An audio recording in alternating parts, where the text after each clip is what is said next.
Shalom, Akim. All right, so today we're going to go and get started, but let me get my water real quick.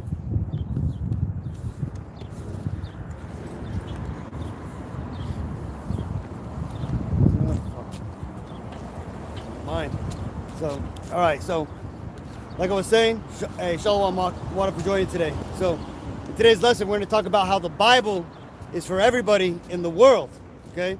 And that being said, it's going to be good for some people and mostly bad for the rest, right? And we're going to get into the details in just a little bit, okay? But before we get started, let's go ahead and start off by giving all honor and glory and praises to Yahawah, Hashem, Yahawashi, Hashem, Qadash, Barak the Yahawah, Barak the Yahawashi, Barak the Yahawah, Barak the Yahawashi, Barak the Yahawah, Barak the Yahawashi, Hashem, Qadash. Double honors to my teachers, the apostles and elders of the great millstone. Peace and mercy to the elect, who are the house of David, reborn again in this generation. And shalom to the 130 Yasharallah, who today are known as the Negroes, Latinos, and Native Americans, who before losing our true heritage, we were known as, and still are, the true Hebrew Israelites of the Holy Bible. So, like I said, getting into today's subject about how the Bible is for everybody, okay? Now, that being said, you know, why do I mention this, right? Well, because you see, the Bible isn't just for the Negro, Latino, Native Americans for the most part, right? Now, the Bible does talk about us specifically, right? We are the people who are the main characters in this book, right? We're the Israelites, okay? But you see, everybody else on the face of the planet today, out of the 197 nations, which the UN recognizes, all go back to the 18 nations spoken about in the Bible, okay? And those people have all played a role, you know, in the world, and have all been part of the plan of the Lord. Some for good, some for evil, okay? For example, some of the other nations that have been used for good would be the Persians, or what we would refer to them today as the Iranians, right? They were used to take the Israelites, the southern kingdom of Israel, the so-called Negroes, out of captivity of Babylon, and basically allow them to go back into the land of Jerusalem and rebuild the temple, okay? Now, another example of another nation being used for bad is the current captivity that us Israelites find ourselves in, right? That being under the captivity of the Caucasian race, right? Or the nation known as Edom in the Bible, right? They've done a very wicked and evil job of keeping us here in captivity, right? Not only have they suppressed us, right, in everything, but they've also suppressed us in our heritage, right? They've removed from us our true identity, even though we've proven it, starting with the apostles all the way on down, with countless lessons showing that even the presidents of America have known that the Negro, Latino, Native Americans are in fact the Israelites of the Holy Bible. But what do? Do they go off and they tell us that we are the Israelites? Do they try to set us back in a place of somewhat, you know, more something accustomed to our stance in this life? No. What do? They continue on the lies that we're just Negroes, Mexicans, Indians, and so forth, right? And they just say that, you know, they continue this charade that we're lucky to be here under them, right? And now it's at the point where they're basically telling us, well, hey, that's so long ago, you know, let's all, you know, let bygones be bygones and go from there. Hey, Shalom, Malkiums, the water for joining today. So again, so to get started, let's go ahead and read this scripture real quick to show you that the Lord does have an impact on everybody in this world's life. This is Acts. Let me see. Where is it?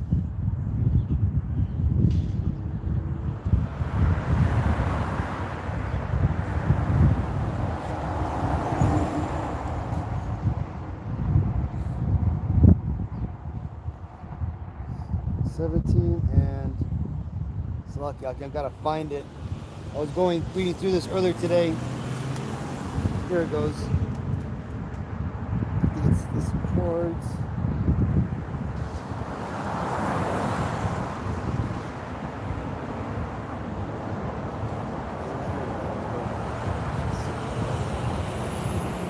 Here it goes. This is Acts 17:26.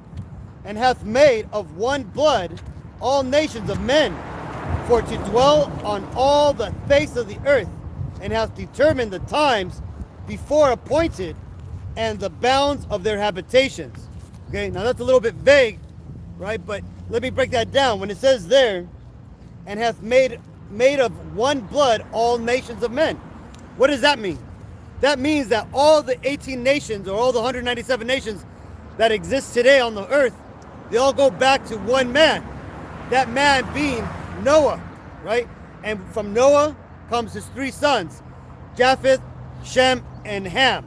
Okay, and those three men have repopulated the earth with the current society that is upon the face of the earth today. Okay, and what else did the Lord do besides creating all the nations on the face of the earth from one man? It says, and hath determined the times before appointed, and the bounds of their habitations. Right?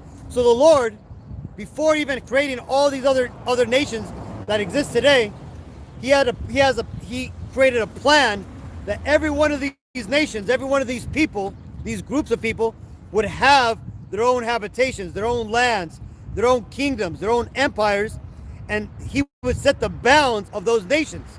Okay, meaning that when the Chinese empire, known as the Moabites in the Bible, when they started their, like the Ming dynasties back in about like 10,000 AD, you know, and even the previous empires back during the time of judges, right? Those empires only went to a certain they only grew to a certain amount, right? The empire only went so far, and then it collapsed in on itself, or it faded in, or was amalgamated or conquered by another nation, right? And so went forth with Babylon, the Ethiopians, right? The Arabs with the Ottoman Empire, right? And then it's going to be the same with the Edomites, the Caucasian race, and the World Edomite Empire, right? That being the American Empire, the Israeli Empire, right? The Russian Empire, the Australian Empire, the French Empire, and so on and so forth, right? The Lord has created all these things, all these nations, and he's also set up their kingdoms for an allotted time and for a set bound, okay? And why did he do this? Well, we're going to get into that right now. But let's go ahead and get into just some of the history of where these 18 nations come from, right? Because I'm always mentioning how the 197 nations all come back to these 18 nations, which are described in Genesis 10. And today we're actually going to go into that, okay?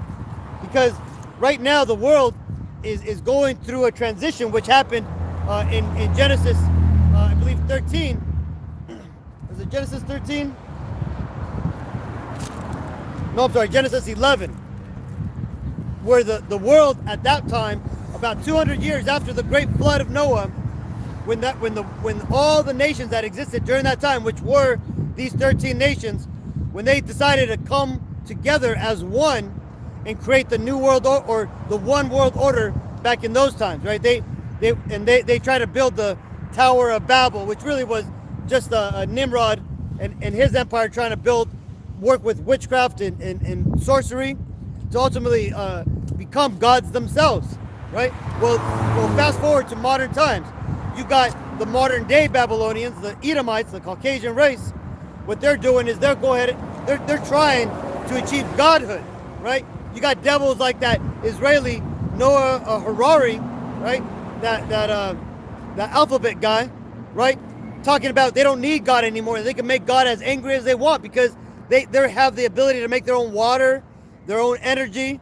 That they could pretty soon they'll have the ability to modify DNA and have medical miracles to allow them to live forever, right? They literally think this. They think that they're going to be able to transfer their bodies, in their consciousness into robots, and then exist forever that way, right? They know this as a what do they refer to this? They made a movie about this called Transcendence with Johnny Depp, right? they also refer to this as the what do they call it? It's transhumanism. There you go. And that ultimately, really, when you get into what's going on right now with the whole trans movement and everything, where they're basically trying to erase the notion of women, right? And they're trying to erase the notion that a man has to be a man and a woman has to be a woman, right? They're saying you could be anything you want. You could be a man, could be a woman could be a man could be a dog, you know, and all these different things. And why is that? Well, because you see in the future, these devils have it in their mind that they're going to go ahead and start offering people to transfer their consciousness, their living selves, into these bio-robotic beings, right? If you watch this anime movie called Ghost in the Shell, that whole concept is exactly in that movie. Hey, Shalom, Adam, the water for joining, brother. So again, that's really what's behind this whole trans movement right now, right? Yes, it's demons who are controlling those people, right? Because they're basically just pushing Esau down this agenda, so that way he falls and stumbles upon his own what he could perceive as intelligence, right? But they believe that, like, their whole idea is that they're gonna push this transgender movement, and that's gonna get people to understand that they're not their body and they're not their gender. And pretty soon, not only can you be a man or a woman or a dog or a bird or whatever, but you could also be a robot. You could be a box that just travels the internet. It travels the metaverse and all that type of stuff, right? Esau has always pushed this type of weird, outlandish idea. And why is that? Well, because this is the way that he's going to try to offer the world immortality. Because remember, right, what's going to come to the world is you're going to have a choice, right? We're all going to have a choice to choose between Satan and his promises of immortal life and an immortal kingdom, or to put your faith in the Lord and go with him. Now that ultimately goes to only the Israelites, who are going to be given the two choices. Everybody else is going to have to go with the left-hand choice, right? The choice of the devil, and with that comes the RFID chips, the mark of the beast, and all the things that these devils want to push to change humanity. Okay, so let's go ahead and read we're going to read Genesis 10, and we're just going to get into the first 13 nations that existed during this time. This is Genesis 10:1. It says, "Now these are the generations of the sons of Noah, Shem, Ham, and Japheth, and unto them were the sons born after the flood. The sons of Japheth, Gomer, and Magog, Madai, and Jawan, and Tubal, and Meshach, and Tyrus. And the sons of Gomer, Ashkenaz, and Rifhaph, and Togarmah. And the sons of Javan, Eliash, and Tarshish, Kittim, Dodanim. By these were the isles of the Gentiles divided in their lands, every one after his tongue, after their families, and after their nations." Okay, so this right here is showing you how when all these people that came from these three people on the face of the earth, how they started to divide themselves, basically through these different nations. Okay, and what happened is that this is the way that the earth progressed. Right, the earth progressed by people continually dividing themselves. Okay, so let's continue. And that's another real quick point is that science has even shown that all the people alive today, all their DNAs, all go back to one person's DNA line. Who would that be? That would be Noah, right? And then ultimately Adam, where Noah comes from. Okay. And it says, verse 6, "And the sons of Ham being, by the way, the sons of Japheth today would be known as these people down here, right? In the green, right? We know them today as the people of the South Sea, the Fijians, the Samoans, the Hawaiians, and all those other nations like Thailand and Malaysia and those people, right? But when you get up closer to the Moabite land, right, land of China and stuff, you get a lot of mixture between the sons of Japheth and the sons of Moab and and Ammon, the Japanese, right? A good example of this would be the Koreans. The Koreans are mostly a mixture of Japhet, the people of the South Seas, China, the Moabites, and then ultimately they were recently conquered back in the 1700s by the Japanese, right? This is why Kim Jong-un, his line goes back to the Japanese line, and he says that he descends from the sun goddess, which ultimately goes back to the daughters of Lot, which we're going to get to in just a bit. Okay, now back to this. Like I said, the Japhites would be considered the people of the South Seas, the Fijians, Samoans, and all those people. Okay, now the sons of Ham would be the true Africans, right? The people who were given that land. That would be the true Egyptians, right? The people who today we know as in South Africa, right? The really tall Africans, like Mutombo, that basketball player, like that guy, right? We also got the Ethiopians, the Libyans, and all those people that come from that land, right? So remember, the sons of Ham have nothing to do with the so-called Negroes of America, right? Who are the sons of Judah, or the tribe of Judah, excuse me. So verse 6, and the sons of Ham, Cush and Mizraim being the Egyptians, and Put and Canaan, and the sons of Cush, Seba and Havilah, and Sabath, and Ramah, and Sabteka, and the sons of Ramah, Sheba and Dedan. And Cush begot Nimrod, and he began to be a mighty one in the earth. He was a mighty hunter before Yahawah, right? And when it says he was a mighty hunter, it wasn't that he ultimately was just hunting animals. He was ultimately also hunting the souls of men, right? He captured all the imaginations and all the consciousness of men alive, which is why he became the king of all the known world during this time, right? And how did he do that? Was he out there, with the song and dance, with the flute or whistle? No, he ultimately conquered all these different tribes, or he persuaded them through negotiations, politics, or whatever. But the point being is that he was able to command that allegiance and alliance from all of his cousins, right? All the people who are upon the face of the earth during that time. Okay. Now about this time, the Earth's population was about 500,000. Okay, about 200 to 500,000. It's estimated that's how many people were on the face of the earth. Okay. So it says, wherefore it is said, even as Nimrod, the mighty hunter before Yahawah. And again, another thing about Nimrod, he's the first man who performed the apotheosis. Apotheosis is the process of a man, basically portraying himself as a god, and then being portrayed as a god throughout history, right?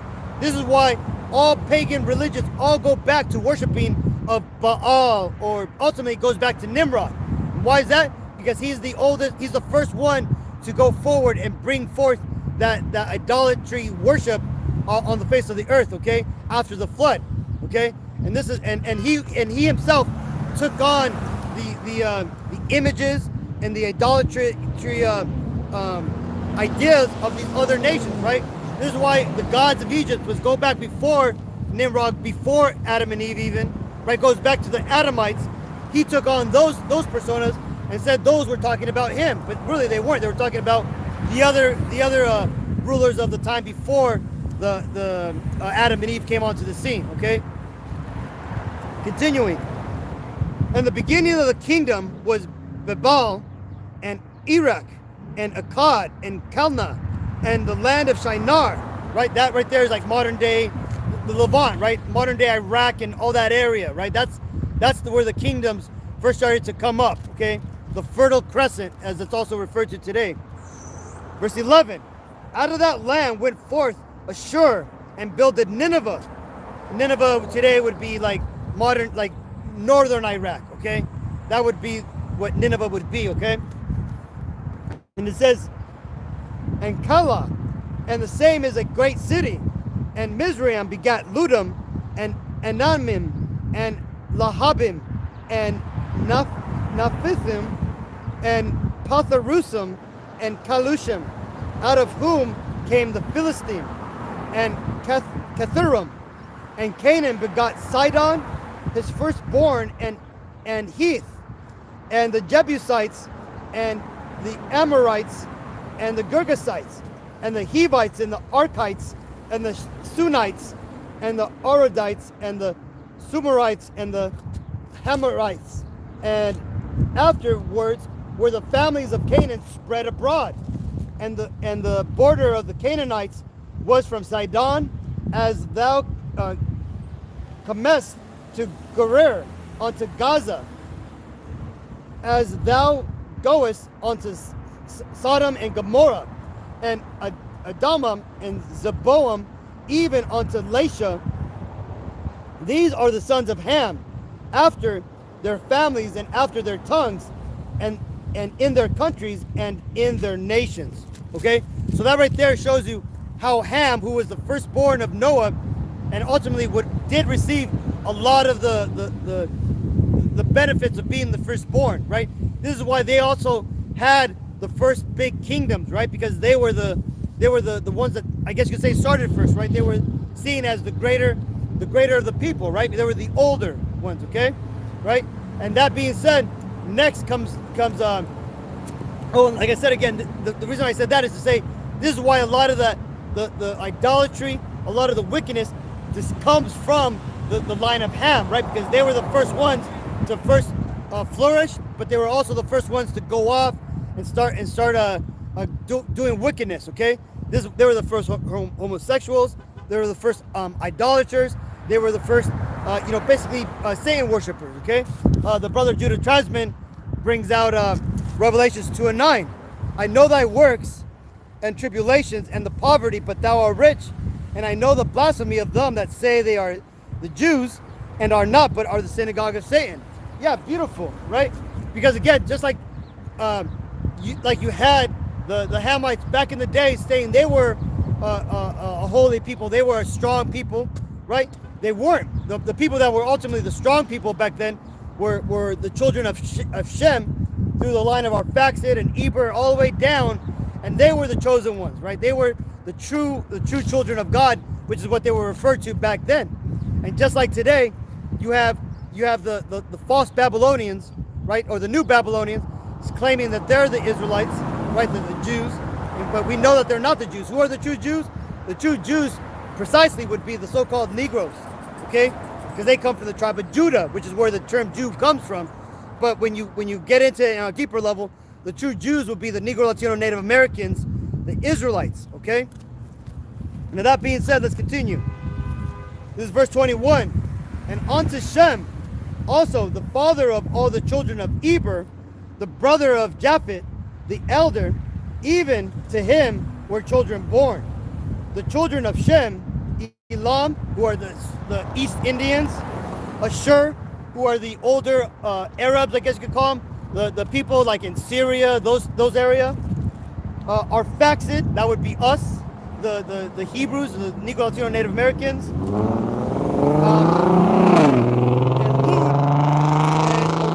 Lud and Aram, same thing. Those are those older Arab nations, right? Like the people they're mixed. They're all mixed in there into the Levant, right? They're not really like a different people today. Now they've kind of been amalgamated into the people of the Levant since Ishmael. The Arabs came in and basically mixed in with everybody. Okay. Now it goes on. It says, verse 26. Oh, I'm sorry. Verse 23. And the children of Aram, Uz and Hal, and Gether and Mash, and Arphaxad begot Selah, and Selah begot Eber. Eber is where we get the term Hebrew from, okay? So that man Eber is where you get Hebrew, okay? So Eber was a great man who basically had a distinction from him, from all the other people. This is why that term Hebrew stuck around, okay? And it says, and unto verse 25, and unto Eber was born two sons. The name of one was Peleg, and in his days was the earth divided, and his brother's name was Joktan. right? And Peleg, when you get into that word, that means divide, right? So that's why it talks about how the earth was divided during that time. And it says, 26, and Joktan begot Almodad, and Selif, and Hazamauth, and Jara, and Hardoram, and Bazal, and Dikla, and Obal, and Abimal, and Sheba, and Ophir, and Havilah, and Jobab, and these were the sons of Joktan, and their dwelling was from Mesha, as thou goest unto Shapor, to mount a mount of the east. These are the sons of Shem after their families, after their tongues, in their lands, after their nations. So, and it says, these are the families of the sons of Noah after their generations, in their nations, and by these were the nations divided in the earth after the flood. Okay? So right there is the establishment and the declaration of the 13 nations that came upon the earth, okay? And from this nation is where the story of the Bible picks up again, okay? Because you got to remember that when the Lord, he was dealing with Adam and Eve, okay? And from Adam and Eve, he started dealing with the sons of Adam and Eve, right? First it was Abel, then it was Sheth after Cain killed Abel, and then it went on to Enos and Enoch, and all the way down to Noah. And then after Noah, the Lord dealt with Shem, right? Shem, and then ultimately Shem's son Arphaxad, then Eber, and so down. And then from that point on, all the way down until the time Abraham came, the Lord was quiet. He basically let humanity, the population of the world, start to rebuild again and to grow and to basically go about and become a bigger nations, right? He let everything kind of like when you're cooking, right? You let things sit and marinate, and that's ultimately what the Lord did. Now the time when Abraham came onto the scene, the Lord, for his reasons, he came and he started to deal again back with the chosen line, that line being the line of Eber, right, or the Hebrew, right? And where did that come back to? It went back to Salah, and it went back to the father of Abraham, and ultimately the Lord dealt with Abraham, right? Now Abraham, we all know his story about how the Lord came to him when he was in the land of Uz, which is a Babylonian city, and ultimately the Lord told him that basically that the Lord was going to deal with him, but he had to do certain things. What was that?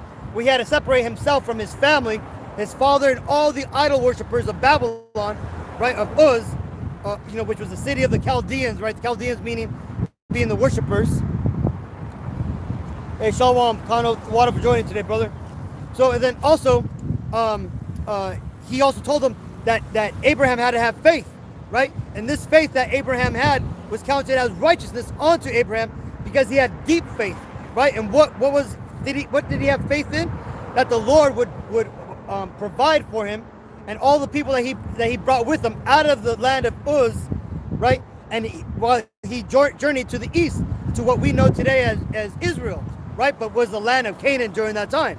Now, when in this story in Genesis, and again, it's a very beautiful story, right? You should read it. It starts from from 13 on down all the way to the end of Genesis, right? The growth of the nation of Israel, but all starting with our forefather Abraham, right? And that's what we're going to get into next, because again, so far we've only established 13 nations upon the face of the earth. Now we're going to go into the next 5 nations that were born from Abraham, right? So let's go ahead and read, which, by the way, that's where the name Abraham, it breaks down to, right? Father of nations, right? Because he would go on to be a father of many nations, right? Not only us 12 tribes of Israel, which us ourselves make up the nations of Israel, right? The 12 nations of Israel, right? But ultimately, he also makes up other nations, the Arabs, the Chinese, the Japanese, the Caucasian race, and all these different nations that have come from him, right? Well, let's go and read it real quick. So now, let's read about the next nation that was born, the 14th nation, okay? This is Genesis 16, verse 15. And Hagar bare Abram a son, and Abram called his name, which Hagar bare, Ishmael. And Abram was 86 years old when Hagar bare Ishmael to Abram. Right. So our forefather Abraham was 46 years old when he had the child called Ishmael. Right. And Ishmael, because he didn't come from a free woman, he came from a bondwoman. Because again, when you get into the story, you find out that Hagar was an Egyptian who was given to Abraham, and Abraham basically gave Hagar to I think she was like an Egyptian princess, and Abraham was given Hagar as a gift from the Pharaoh. And what happened is Abraham gave Hagar as a handmaiden to his wife Sarai. Okay, and what happened is Sarai, during this time, she was being afflicted. She was an older woman, and she couldn't have children. So back in those days, and even recently, there's old like Spanish movies showing that the madam of the house, when they were old, that they would allow the servants to sleep with the husband, right, the lord of the house, so that way they could bring forth babies. But that the madam of the house, the mistress of the house, would claim that child as her own, right? So that's exactly what Sarai did, right? She went on and she gave Abraham Hagar to sleep with, and so that way Hagar could bring forth and bear a child, so that way Abraham could have a child. Okay, and that's who Ishmael. That's what he is a result of. He is a result of being born from that situation. Okay, but what happened is, because Hagar was a bondwoman, she was a servant, the Lord did not see it fit to have Ishmael be the chosen seed line, which he was going to choose as a chosen people. Okay, and this is why the Lord did not choose Ishmael, but because he was a seed, he came from the seed of Abraham, he did bless him, right? And this is where you get the story about when Hagar left Abraham and Sarai, right, after she got kicked out, right, because Sarai didn't want her to dwell there anymore. What happened is the Lord came through an angel, came to Hagar and told her that she didn't have to worry about the child's life, that he would preserve him, and that he would bless Ishmael, and that he would have 12 princes, right? And that their blessings would be in this world, right? And that's why when you go today to the Arab nations, you got all the Saudi Arabians, Qatar, all those nations, and all the new Egyptians who really are just Arabs, and all those people who have mixed in there in the Middle East, who are filthy wealthy right now, have more money than they know what to do with, right? They have so much money that they're just leaving cars out there on the desert to rot, right? And ultimately it goes back to the Sharia law or the Islamic law that you can't owe money, or you can't, that it's a sin to owe money and stuff. So hence they give up these cars. But the point being is these Arabs, these Ishmaelites, have so much money that there's Lamborghinis, Ferraris, Maybachs, Rolls Royces just rotting in the desert because they've given those up. And you're right, the brother Rawchaa, Mayam, Aban, burn her with fire, can't ba. It's a mouthful, brother. He says, man, the term Arab goes back to the Greek word, which means mixed people, right? And that's true, because these Arabs, they've always mixed in with people. And a good example of this would be the Nabateans, right? The Nabateans was a small group of Ishmaelites who had banded together that were living to the east of modern day Jordan, or Esau's land, right, towards Petra. And what happened? Well, the Edomites mixed in with the Nabateans, and ultimately Esau, like he always does, he took on the nationality and he appropriated the culture of the Ishmaelites, right? And he started to refer to himself as the Nabateans. This is why, if you look into the land of Petra, which is the homeland of Esau, they say that was the land of the Nabateans, right? It wasn't the land of the Nabateans. It was the land of the Edomites, who started to call themselves the Nabateans, who started to intermingle and dwell and started to deal with those people. And this is where you get the beginning of the mixture between the Edomites and the Ishmaelites, who later on would go on to create the Ottoman Empire and all that stuff. And we know this from the what's his name? Kagan Joseph's letter the Kagan Joseph letters, right? The Kagan that exposes the fake Jews coming, and basically and it shows how the conversion came and how these Edomites basically dwelt in that along with the Arabs. Yep, exactly. Beautiful point. The brother Rawchaa Mayan brings out another example of how these Edomites took on and appropriated another culture, that being of the Mizraimites, right? The Egyptians, right? After Alexander the Great conquered the known world at the time, and then the kingdom was divided amongst his 4 generals. Ptolemy took the south part of the empire, Egypt, and started to take over that land. And also, what did he do? Did he go through Egypt, and did he rename Egypt to Ptolemy land, or did he start teaching the Egyptians the Edomite cultures? No, he took the cultures and all the beliefs of the Egyptians, and he started making them their own. And this is why you start hearing the Edomites say that they were the Egyptians, right? Now they were, but they were the conquerors of Egypt. They weren't the original Egyptians, okay?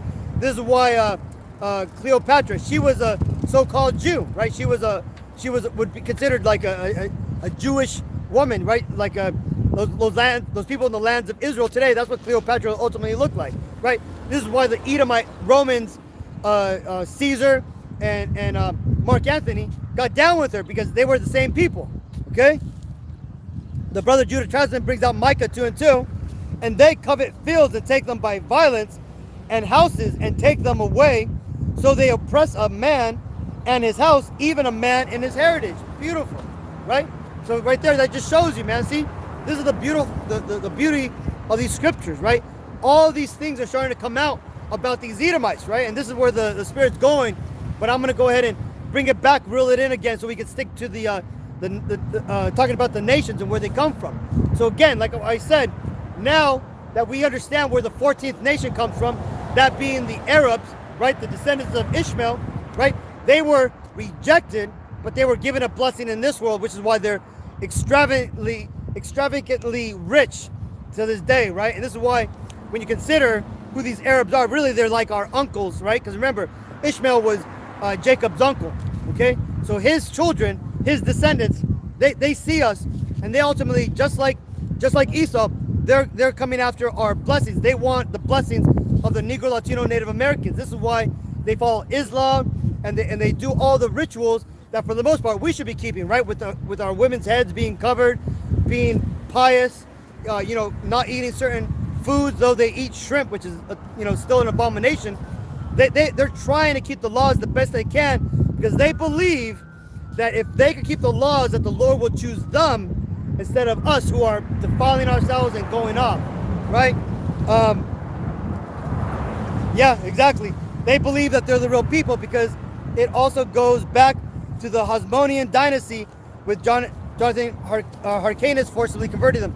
True, talking about the false Jews, the Israelis, who believe that they are the Jews, because again, back in the time of the Maccabees, when John Hyrcanus was tired of the continual encroachment and raidings of the southern kingdom of Esau raiding Jerusalem, he decided to finally to conquer them, get them right, and to put them into subjection. And how did he do that? By making them give up their gods and ultimately start believing in our God, and ultimately doing our customs. And it worked to a certain extent, but ultimately it's coming back to bite us in the butt, because now you got those Israelis who believe they got a foothold and saying that they are the original Jews, but they're not. They're just simply converts that converted back in the time of John Hyrcanus, in the time of the Maccabees, during the Greek captivity, which was around about 200 BC, around that time. And then again, a new conversion, which took place around 700 AD, when their king, Kagan Bulan, seeking to hide their pagan beliefs and be sheltered from the Byzantine Empire, which was a Catholic Christian empire, and in the Ottoman Empire, and which were Islamists, right? So that being said, let's go now and let's read about where did the 15th and 16th empire or nation come from. And to do that, let's go and read, what is it? We got to jump forward in Genesis to verse 19, verse 36. And it says, so I'm going to give you a little bit of a context before this, right? So the children of at this time, God was basically testing between Abraham and Lot. Who is he going to choose, right? Who is going to be the chosen seed line that he was going to continue his line through, right? Now it gets into a story about how God followed Lot, and ultimately it takes us to the land of Sodom and Gomorrah, which was the land of these Hamites, who ultimately were these extremely wicked homosexuals, okay? And what happened is, it was so wicked in that land that the Lord ultimately burnt it with fire, right? When you go over that land today, which is to the east of the Dead Sea, right? That land is pitted with sulfur balls, okay? That's pure sulfur, showing that the Lord created the elements. He pulled the pure elements of sulfur and brimstone from space, from the universe, and to bring it down like fire upon the Sodom and Gomorrah to destroy it. And all that land was vitrified and destroyed and ultimately calcified, right? That's why right now you can still see remnants of doors and windows and what looks like mountains, but ultimately those were cities that were ultimately it was so hot, it burnt with fervent heat because it was like an oven there, okay? That's why nothing is left except for just elements and sulfur, okay? Now, what happened is that the Lord saved 3 people out of that land. Those 3 people, originally it was 4. It was Lot, his 2 daughters, and his wife. Ultimately, his wife, longing and looking back upon Sodom and Gomorrah because she missed it, she ultimately was turned to a pillar of salt. And here's a cool little fact. When you look at that pillar of salt, which is said to be Lot's wife, they've recently done exploratory cave dives underneath where this pillar is at, and it shows that there is a huge pillar isotope, basically an entire like almost small little mountain underneath that land, goes all the way down to these caves right from that area, right? Just showing that when the Lord basically turned Lot's wife into a pillar of salt, it affected the entire area where she was at, right? So that just shows you right there, man, how strong and how powerful the Lord's weaponry is, right? That he can not only just turn a person to salt, but the whole area around it, he could change the elements and basically, turn them into a pillar of salt, okay? So now, what we're going to pick up is where you have Lot and his 2 daughters who have just survived this great cataclysmic event that they believed was the end of the world, that they think that the whole world has been destroyed. That's how crazy this event was, right? So this is the thought. So the thought that went into Lot's daughters' minds was that they were going to save their father's seed, that they were going to save humanity and basically sleep with their father, so that way they could continue humanity and humanity wouldn't die off, okay? And this is where we get the story from. This is Genesis 19 verse 36. Thus were both the daughters of Lot with child by their father, and the firstborn bare a son and called his name Moab. The same is the father of the Moabites unto this day, right? The Moabites today, we would know them as the Chinese race, okay?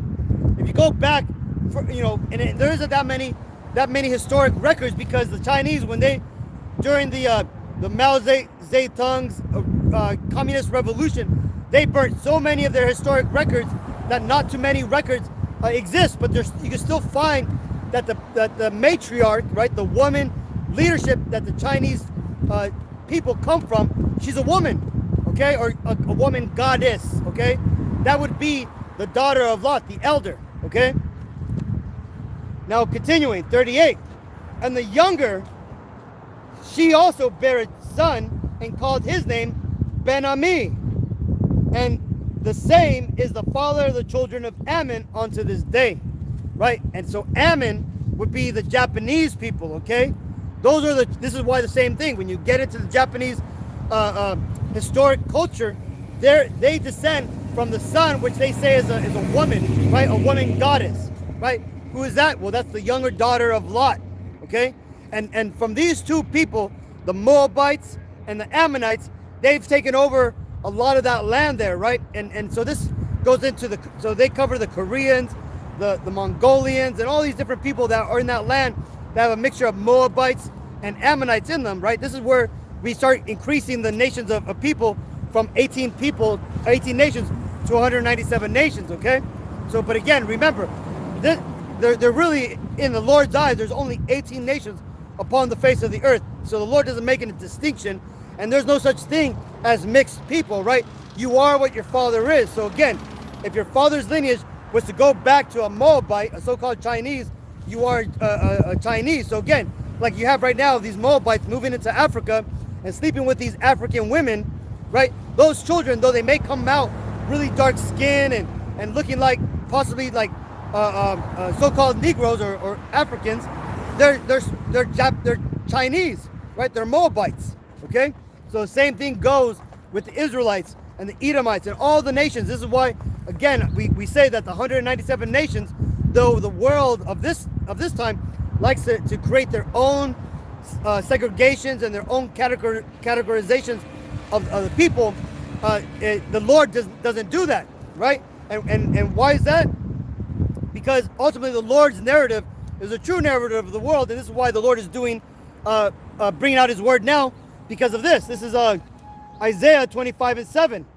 And he will destroy in this mountain the face of the covering cast over all people and the veil that is spread over all nations, right? So you got people like these Edomites, perfect example, right? You got they're now calling themselves the French, the Americans, the English, the Australians, the Russians, the Canadians. But we all know that right there, those modern day classifications and of nationality, that's all modern, mumbo jumbo that the Lord doesn't recognize, right? That they ultimately all go back to the line of Edom, right? And the same goes for us Israelites. So again, you're not a Negro, African American, Mexican, Salvadorian, Colombian, Cherokee, Apache. No, you are an Israelite, right? Of the nation of Israel, right? We got our own individual classification in tribes, right? The Mexicans are the tribe of Issachar, the so-called Negroes or the Judeans are the tribe of Judah, and the Northern American Indians are the tribe of Gad, and so on, right? But see, this is what's happening, right? And the bringing out this truth with lessons like this and all the countless lessons that the apostles and all the brothers have brought out. This is how the Lord is removing the covering cast off of all the nations in the world. Shalom, Maki. I'm Yahawah for joining today.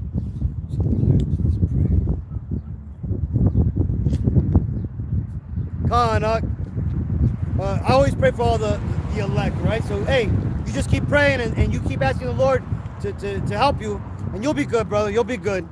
All right. So continuing.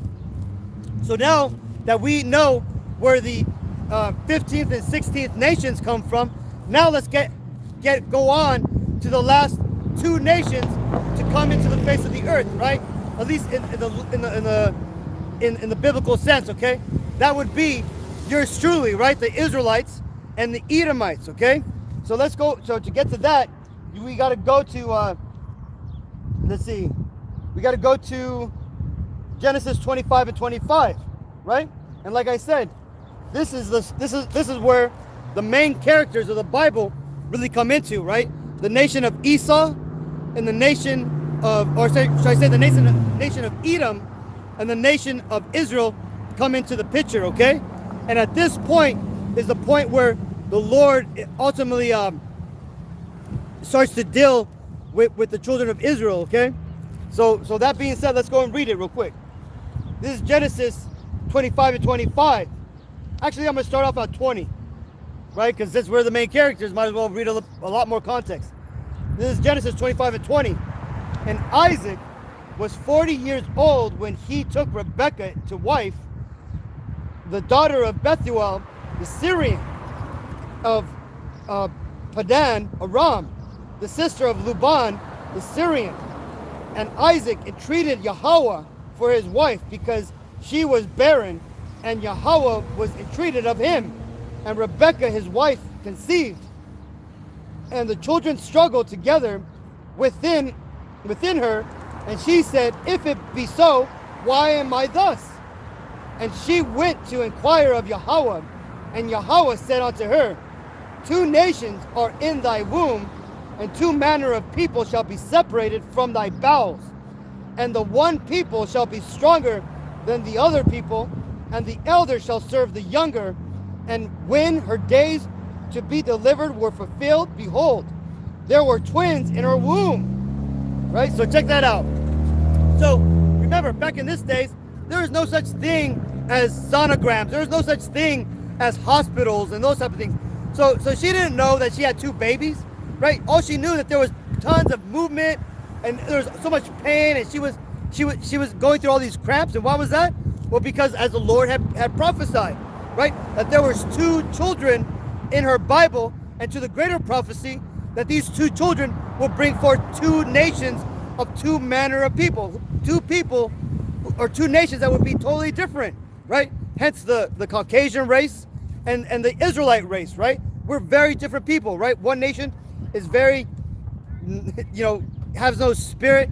They're very wicked, and they have a panache for weaponry and all things wickedness, right?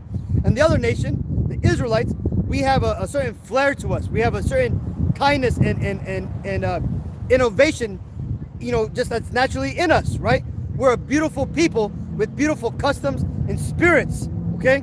In us is a lively spirit that not only does it create the most beautiful music in the world, but it produces the best dancers, the artists, the best sports people, right? The best actors, the most cleverest minds, right? All these things come from the Israelites, right? It tells you that Jacob, the Israelites, are the inventor of all things.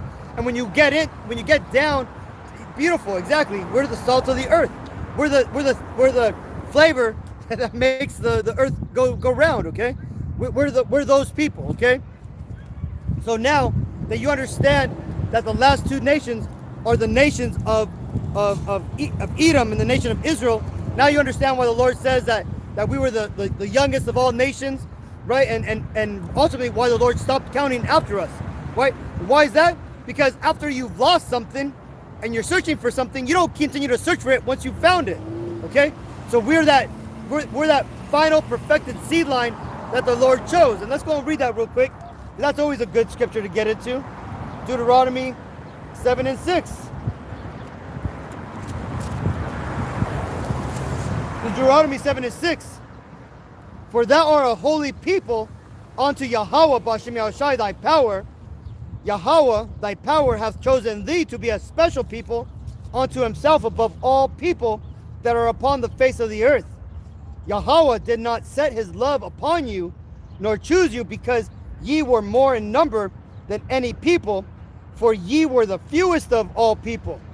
But because Yahawah loved you, and because he would keep the oath which he had sworn unto your fathers, hath Yahawah brought you out of with a mighty hand, and redeemed you out of the house of bondmen, from the hand of Pharaoh, king of Egypt. Okay, so there you go. So that's why ultimately the Lord chose us, right? Because the Lord, we didn't just happen to come upon the face of the earth, out of nowhere. No, the Lord created certain events. He maneuvered certain people. He directed certain steps of people, so that way Abraham would do the things he would do. So he would bring forth the people he brought forth, and ultimately, like it tells you, which we're going to get to in a bit, with great work did the Lord make the events happen, so us Israelites could come upon the face of the earth, right? And why is that?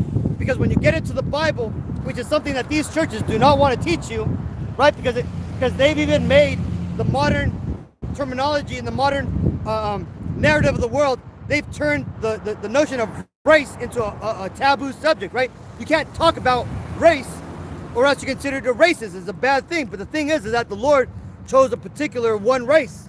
That would be the race of the Israelites, to be the chosen people, okay? And it just says here in the scripture I just read, what did it say?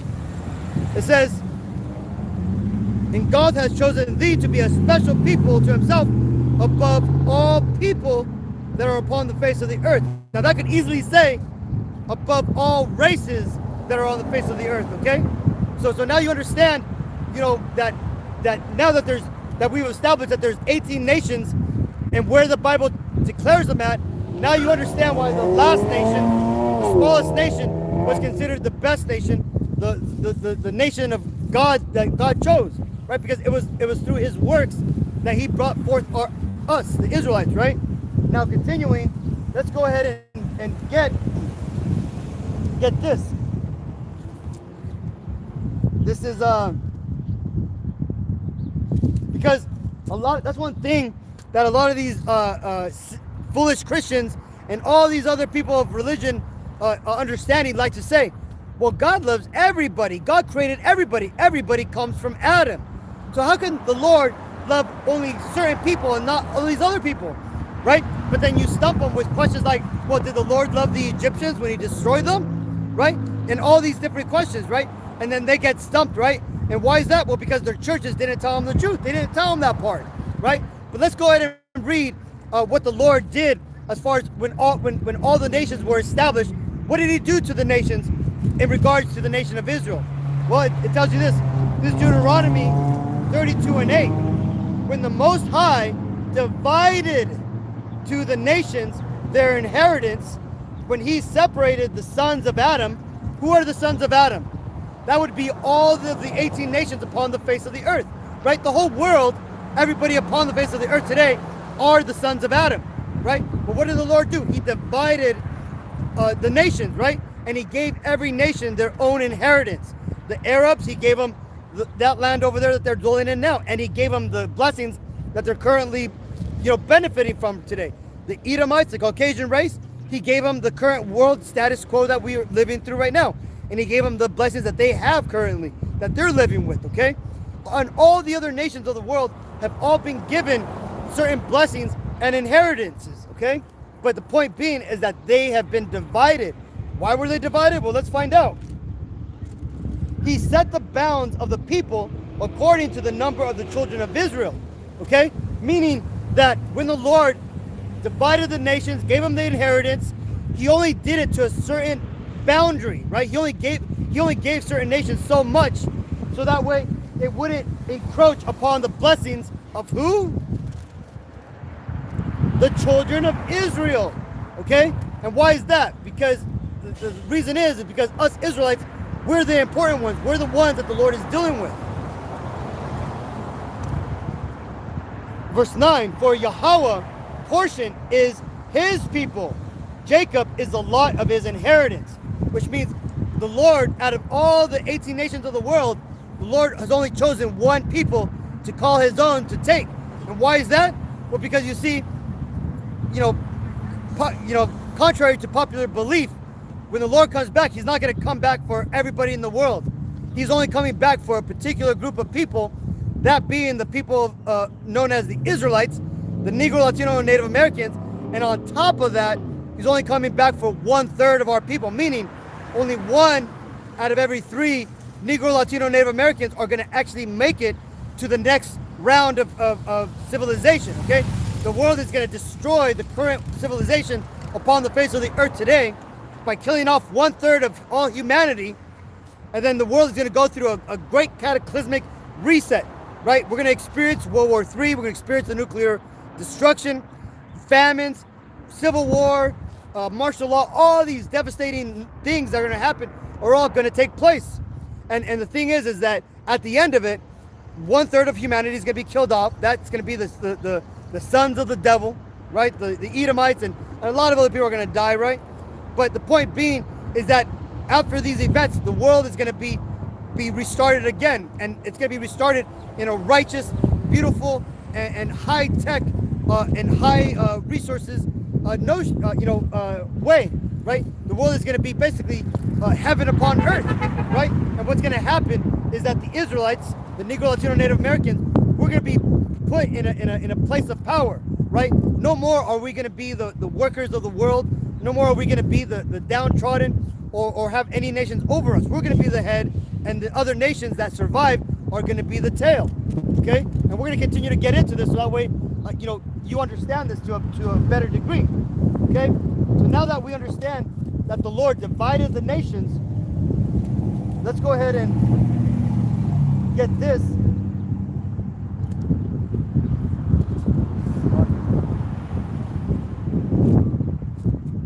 Let's get what is it?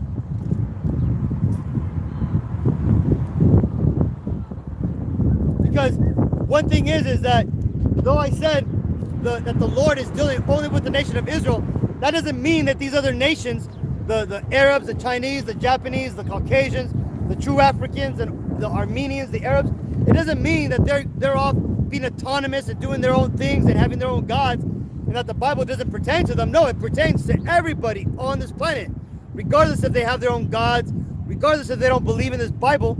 They're all part of this Bible. But like I said in the beginning, this Bible all has a different role for every person, right? Different times, different nations had different roles, right? During the time of the judges, the Moabites had their kingdom, right? They had us Israelites in subjection. The Ammonites also had us in subjection, okay? And then going on, and you had King David fighting against the Ammonites and all these people, right? You had the Persians; they were given their time to rule. You had the Babylonians, the Ethiopians; they had their time to rule. All the 18 nations, all have been given a chance to rule, right? And the Lord at one point was dealing with them, to rise them up and to bring them down. But let's go and read about that. It says, this is Psalms 22 and 27. All the ends of the world shall remember and turn unto Yahawah, and all the kindreds of the nations shall worship before thee. For the kingdom is Yahawah's, and he is the governor among the nations. Okay, so right there shows you that the Lord, regardless if they recognize the Lord or not, they may call him by different names. The children of Ishmael, the Arabs, refer to Yahawah as Allah, right? Allah simply just means all power, right? So they don't got the name, but they understand that He is God, right? And who else? The Elamites, right? The children of Elam, the East Indians, they refer to the Messiah, Yahawashi, they refer to him as Krishna, right? That blue god, whatever. That's what they call Yahawashi, right? Or and they have other names for him too. There's so many. There are different weird names. They refer to they also refer to what was his name? There's so many different names for God and the Messiah that all these different nations have. But when you read the explanations of what these gods are going to do and their place in the stratosphere, they're all describing Yahawah and Yahawashi, but they don't know him by his name, nor do they understand what he's going to do, right? And this is why it's such a blessing to be an Israelite, because to us was given the actual names of God and the Messiah, right? So we could call upon him, and we could go ahead and have that blessing, right? And why is that? Well, that's because we're the children of Israel, which means we are the children of God. The brother Adam Nana brings out Psalms 147 and 19. He showeth his word unto Jacob, his statutes and judgments unto Israel. He hath not dealt so with any other nation. As for his judgments, they have not known them. Praise ye Yahawah. Beautiful, right? And that right there is a cut to a lot of these Christians who don't know that the Lord is only dealing with a particular group of people, those people being the Israelites, okay? Now, that being said, like the Lord, he's ultimately over all these other nations, but these other nations know him by different names, right? Allah is an example. Back in the day, they used to call the Lord God Almighty, or Al-Sardiya, which means demon-like power, right? Because the Lord doesn't deal with these other nations like he deals with us Israelites, right? He's not giving them blessings all the time. A lot of times he's cursing them and destroying them if they get into his way, okay? And ultimately he's using them to basically test us Israelites, which we'll get into in just a bit, right? But so now you know that the nations are all all the nations, though they understand it or not, the Lord governs over them, right? And this is why, and a perfect example of this is in the book of Daniel, when the angel was coming to see Daniel, but he was delayed because he was working on the mind of the king of Persia, who resisted him for a while. Right now, why was that being done? Well, because the Lord, Yahawah, was ultimately influencing and governing over the Persian people at that time. So that way he could maneuver them and adjust their steps to his plan, okay? And that's exactly what's going on right now with these Edomites, the Israelis and all this stuff, right? He's making them try to bring forth this new world order and do all these wicked things so that way he could judge them righteously for them doing it, okay? But let's go and read this real quick. This is Job 12 and 23. He increaseth nations and destroyeth them. He enlargeth the nations and straighteneth them again. He taketh away the heart of the chief of the people of the earth and causes them to wander in the wilderness where there is no way. They grope in dark without light, and he maketh them to stagger like a drunken man. And that's exactly what's going on right now to the nation of Edom. They're stumbling like drunken men. This is why you're seeing them bring out all these transgender LGBT rights. Right? There was a video where I seen of an African. They were on the news, and they were talking about the differences between the American international political system versus the Chinese international system. They were saying how you got China here on one hand, working with Africa for economic growth, to train them militarily, so that and then you come through to basically build up nations, build the roads, build the economy systems. But then on the other hand, you got this wicked nation of Edom, right? And the Israelis, who are out there basically pushing human rights, which ultimately go to homosexual rights, right? And he's saying that and this newscaster was saying that America doesn't want to do anything with bettering a country's infrastructure or helping them out with producing more food or fixing their roads or helping their people. But if you want to allow the homosexual agenda into their country, America is there just throwing money at you, right? So this is the drunken state that Esau has been made to be under now that the Lord is rising up against these Edomites, right? He's making them. What does it say? It says that Egypt is or something about like Egypt has taken a false counsel and they stumble in all their ways. Basically saying that America is now not even producing any sort of righteous doctrine. Everything they're doing is completely off, and it's ultimately destroying America, right? This is why when you look at the American dollar, the economy, it's in free fall right now. The dollar system, the economy is being destroyed. Our place, America's place of power in the world is now being questioned.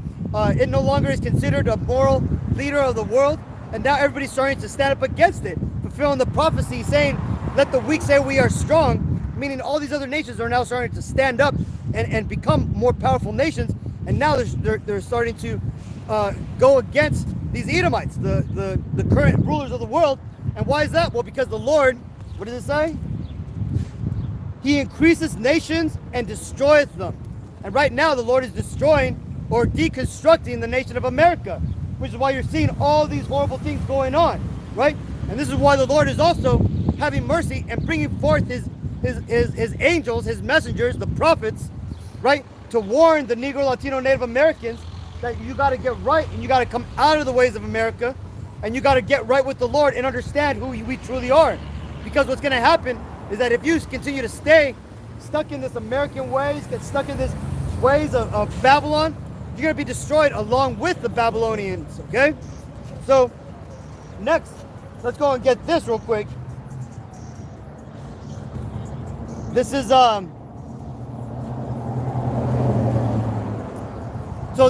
so here's the thing too, right? Because now that you understand that the Lord was ultimately working, in doing all these magnificent things, he's destroyed world civilizations when he destroyed the nations of the world civilization of the Adamites and brought forth Adam and Eve, right? He destroyed he ultimately killed off the remnants of those when he brought forth the flood of Noah, right? And now we're here, us Israelites, the chosen vessels of the Lord, right? But we're surrounded by these other 17 nations, which the Lord sees as nothing, right?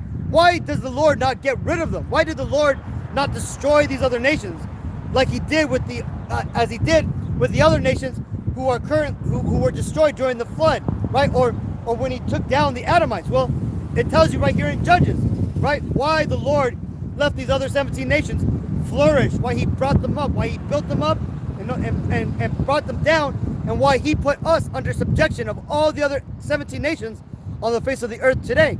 This right here explains it all. This is Judges 2:20. And the anger of Yahawah was hot against Israel. And he said, because that this people hath transgressed my covenant, which I commanded their fathers, and have not hearkened unto my voice, I also will not henceforth drive out any from before them of the nations which Joshua left when he died, that through them I may prove Israel, whether they will keep the ways of Yahawah to walk therein as their fathers did keep it, or not. Therefore Yahawah left those nations without driving them out hastily, neither delivered he them into the hands of Joshua. So there you go, right? So when our forefather Joshua, whose name was Yahawashi, when he was in the land of Canaan, killing off all these Canaanites, all the ites and all these people, why didn't he go after the Edomites? Why didn't he go after the Ammonites, the Moabites? Why didn't he kill off all these people? Right? Because we were already established. We were there. We were the chosen people. Right? Well, the Lord just revealed it onto us. Right? Because we went off from following his commandments, and it pissed the Lord off. Right? So the Lord decided to use the other nations instead of just destroying them, outright. He was going to use them as a whipping stick and also as a lesson to us. Right? And this explains why us Israelites, we have always been under subjection or captivity of the other nations, right? So that way the Lord would see that when we give up the ways of us Israelites, the ways of the Lord, and follow their gods, and a lot of our people did, a lot of our people forsake the ways of our Lord and started to live as Persians, as Greeks, right? As Gentiles. And what happened was the Lord ultimately, this is why the Lord is ultimately going to only save 1/3 of our people, right? Because 2/3 of our people are currently living as Americans, as Babylonians, as French, as English, right? As other nations, not understanding what the truth is, not following the commandments of the Lord. But again, for us few, Lord willing, that's us, Akim, we're waking up, we're following the ways of the Lord, we're learning these lessons, we're starting to learn little by little our Hebrew again. We're learning the truth of the Bible, which is the true Holy Spirit, the true, and which gives you the understanding of the Bible, which is the true baptism, right? We're receiving that, and we're understanding why it's so important to call upon the name of the Lord in the true Hebrew name, right? That being Yahawah, which is Hebrew for He is, and His Son's name Yahawashi, which is Hebrew for He is salvation. Okay. Now next, now that we understand about the 18 nations, where they come from, where the Lord, why, and from these 18 nations, who the Lord chose as His special people, and ultimately why the Lord left these other nations to basically dwell in the land. Now next, let's go ahead and read about what the Lord ultimately says what's going to happen. This is 2nd Ezra 9. Let's see. Hold on.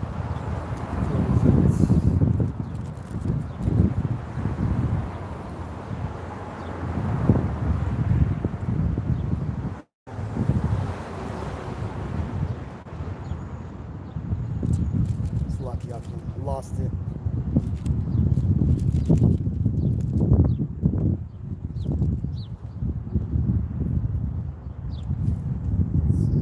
Great work have I made my plants perfect.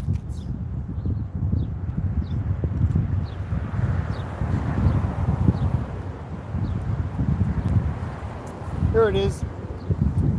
This is 2nd Ezra 9, and let's start at 20. So I considered the world, and behold, there was peril because of the devices that were come into it. And I saw and spared it greatly, and have kept me a grape of the cluster and a plant of a great people. Right, so what does this mean?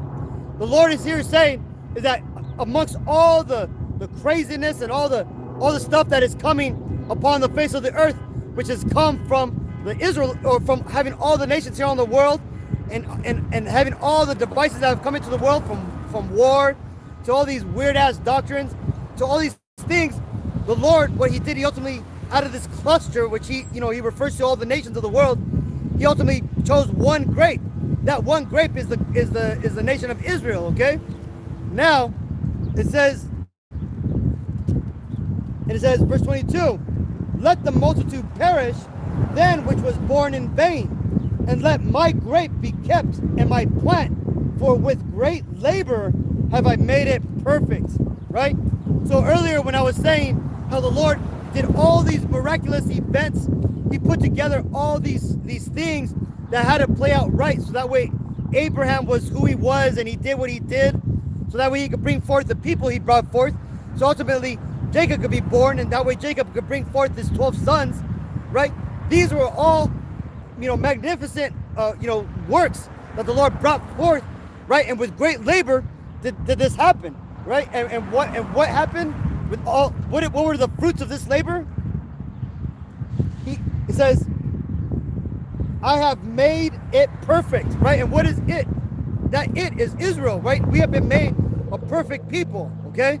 And why is that? Why did the Lord need to make us Israelites a perfect people, right? Because you see, what the Lord is doing is he's going to seed the universe with a new being, right? A people who are going to be able to rule the world, and not only the world, but the universe forever, okay? What's going to happen is humanity, namely the Israelites, are going to start to go into space, right? We're going to become a spacefaring, intergalactic empire, which will have no end, right? But before we were allowed to go into the stars, to go to, before we were allowed to go there, we had to have a certain, we had to basically be made ready for it, okay? You can't just like if you have a club, you can't just let little kids come in and stuff like that. They're gonna start, or you can't let, straight up wicked ass or ghetto ass people come in, because they're gonna destroy it. They're gonna start shooting up the place. They're gonna defile all the good wines. They're gonna basically make a mockery of it, right? So what did the Lord do? With great labor did he do all these things that we understand as history, and he brought forth a particular group of people, that people being the Israelites, right? And why is that? Because we're about to receive immortality. We're about to go, not only are we going to live forever, but we're about to go into infinity, right? We're about to go into the higher dimensions and experience not only the fullness of this world, but the fullness of the universe. And we're going to actually understand what is the tree of life, what is the seven sections of the universe, right? Which the world refers to as the zodiac, the sections of the zodiac, right? But really, those are ultimately the tree of life, right? We're about to go into space, because let me read this part here, and I love this part, right? This is the very end of the Bible, okay?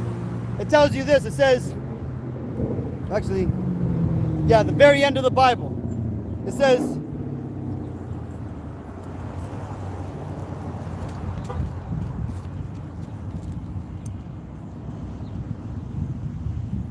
this is, I'm sorry, that's the end of the Bible, okay? This is Revelations 22 and 14. Blessed is he that do his commandments, that they might have right to the tree of life, and may enter in through the gates of the city.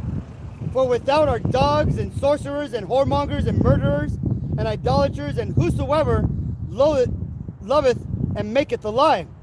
And I, Yahawashi, have sent mine angel to testify unto you these things in the churches, right? The churches is talking about places like this where we're just talking out loud about the Bible, okay? It's not talking about these false churches out there spreading lies, right? It says, I am the root and the offspring of David and the bright and morning star, right? The morning star refers to how the Lord is going to be, because back in the old days, stars were referred to as the gods, right? The morning star, meaning that his empire is about to begin, his rulership is about to begin, right?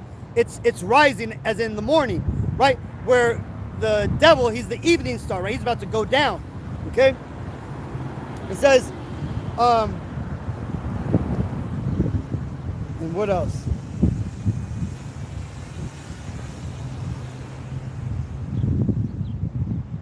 And that's it, Akim. Yeah, and then there's this other thing too. No, but that's basically it, right? Because it says here that he that may enter in through the gates of the city, okay? Meaning that the Israelites, we are the city, right? And those gates that we're going to enter into are the gates, the 12 gates that were set up for us Israelites, right? That's why it tells you that the 12 gates of heaven, right, of this new rulership, this new immortal empire that's about to be established on the earth, it only has 12 gates for the 12 tribes of Israel, okay? Now there are going to be the other 17 nations there in this world, but they're going to be under our subjection. They're going to be in captivity, in rulership under us. And then after 1,000 years, the nation of Edom is going to be ultimately put out, and their spirits are going to be amalgamated into the other 16 nations, which are going to be up only on the face of the earth. They're going to live out a peaceful and prosperous life. They're going to love living on the earth. Everything's going to be a nice, it's basically going to be heaven on earth, and they're going to love what they do, just like the servants were in a beautiful state in King Solomon's court, right? That's how the whole world is going to be. It's going to be decked out. It's going to be a beautiful world to live in. All wickedness is going to be put out. There ain't going to be any more hunger, no more pain, no more wars.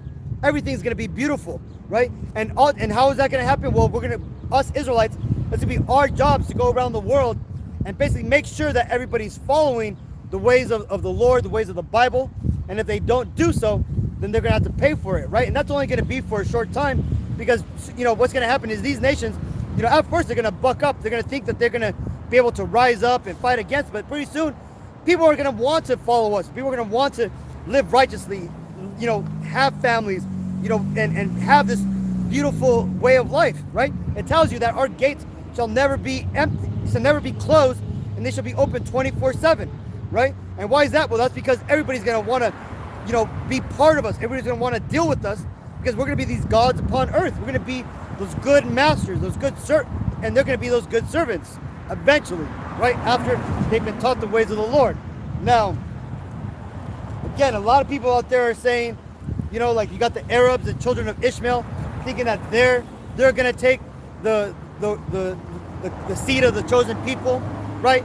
And as long as they continue to do good, you got the fake Israelis over there thinking that they're the chosen people, and that if they keep the laws that, or they do certain things, that the Lord's going to choose them, right? They think that if they kill us all, they're going to be able to get the crown, right? You got the crazy Christians over here thinking that God loves them, and as long as they believe and they love and they do all this stupid shit, that the Lord's gonna choose them. But a lot of people are mistaken, and this is what it says here. This is Isaiah. Let's see, Isaiah 14:1. For the Lord will have mercy on Jacob, and will yet choose Israel, and set them in their own land, and the strangers shall be joined with them. The strangers being the Israelites who fell away and forgot that we were the Israelites, right? We believe we were Mexicans. We believe that we were Negroes, Indians, and all these different names that we went by, right? And the strangers shall be joined unto them, and they shall cleave unto the house of Jacob, and the people shall take them and bring them to their place, and the house of Israel shall possess them in the land of Yahawah for servants and handmaidens, and they shall take them captives, whose captives they were, and they shall rule over their oppressors. And there it is, Akim.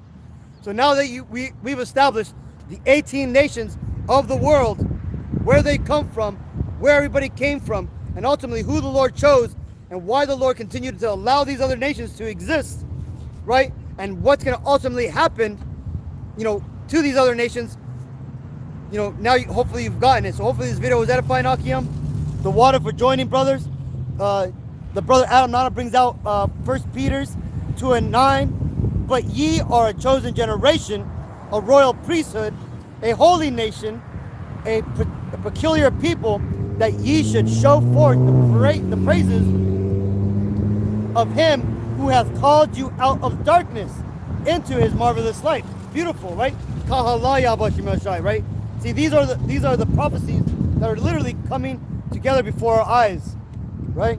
Adam Nana brings out Isaiah 1:26, and I will restore thy judges as at the first, and thy counselors as at the beginning, and afterwards thou shalt be called the city of righteousness, the faithful city.